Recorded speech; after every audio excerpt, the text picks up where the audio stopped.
The Canadian Experience is provided by the Alfred P. Salone Foundation to enhance public understanding of science and technology, and by the Canadian Broadcast Corporation. Many Canadians today strive to make a difference in everyday life. The Canadian Broadcast Corporation.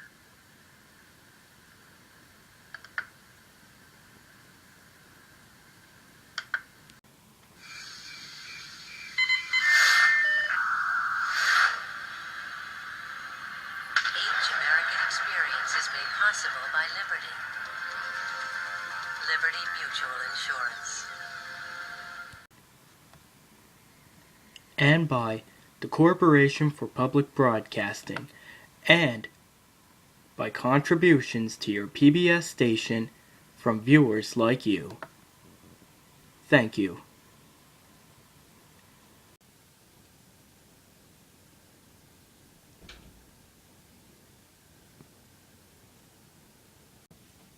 Hi, welcome to the Canadian Experience.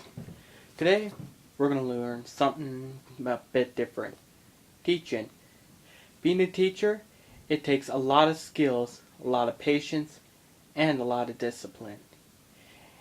Even though it's one of the hardest jobs ever, you're going to have to work harder because you're teaching 30 kids in a classroom. Take a look. It's important to be relaxed and easygoing because students respond to confidence. Important to stay professional at all times and remember that it is a job at the end of the day. Being creative really helps. Finding different ways to teach, keeping it interesting, keeping it exciting, keeping it fresh helps. Obviously, having a knowledge of your subject and being up to date in your subject is really important. But you don't have to know everything, and the more you're willing to learn from your students, the more they're willing to learn from you. Have a passion for your subject, so the more enthusiastic and passionate you are about your subject, the more enthusiastic and passionate the students might be. Obviously, being enthusiastic. Allow your students to develop an understanding in different ways and at different speeds. Different students learn at different speeds, and they might learn better visually. Some might learn better by listening. Some might learn better through reading.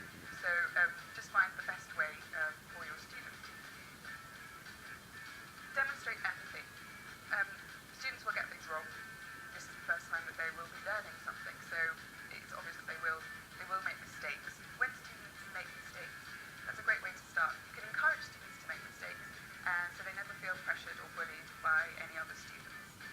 It's important to set appropriate targets and goals and clear tasks, always setting the appropriate target for the age that you're teaching for. Use regular informal assessments as well as formal assessments, and make sure to give positive feedback.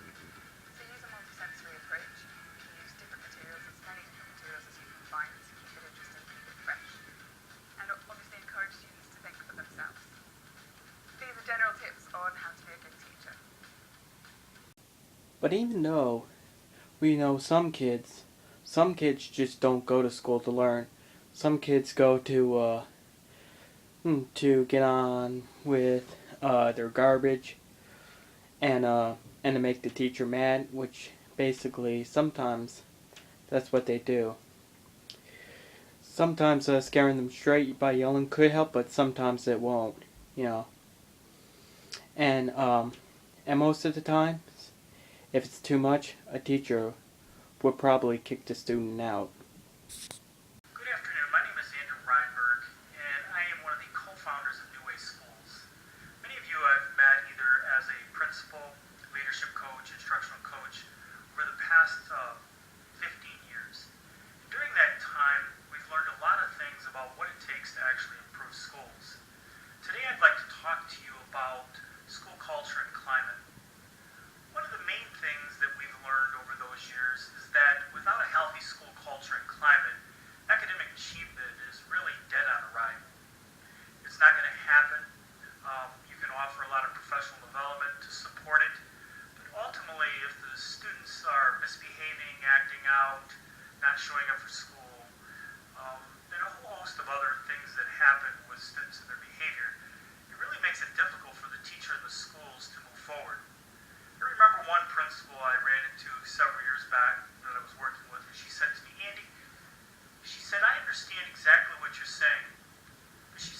my world, right? And I said, yeah, I do. And she said, well, my world is to just not be on CNN tomorrow night on the national news. I understood exactly what she was saying. Students can be really bad, I guess, in school or out of school. But when that comes into the school building, it can create a lot of climate and cultural issues. I've been working with a process called the responsible thinking process for a number of years now. I've had the culture in a positive way. I'm not saying this is the silver bullet, the be-all, end-all, but I am saying that if you're looking for an opportunity to adjust school culture, either in your school specifically, maybe within your ISD of schools, or potentially a school that either you support as an instructional coach, a leadership coach, where you know that school culture is a concern in that building, and they know it's a concern too. If we can be of help, we can afford you an opportunity that will change that culture for the better.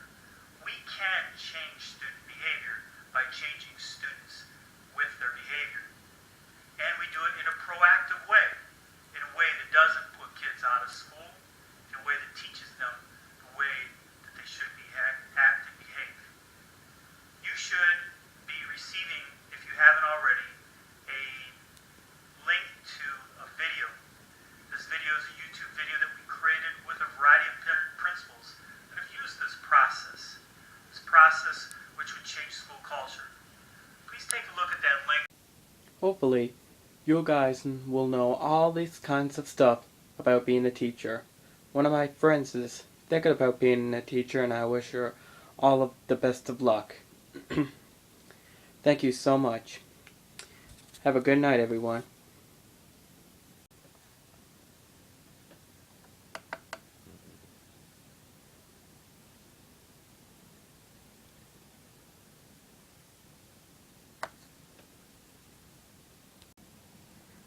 This program is a production of DLAC Newfoundland. The Canadian Experience is provided by the Alfred P. Salone Foundation to enhance public understanding of science and technology, and by the Canadian Broadcast Corporation. Many Canadians today strive to make a difference in everyday life. The Canadian Broadcast Corporation.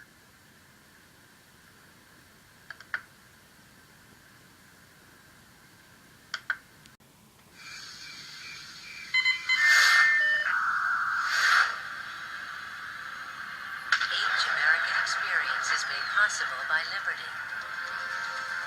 Liberty Mutual Insurance. and by the Corporation for Public Broadcasting, and by contributions to your PBS station from viewers like you. Thank you.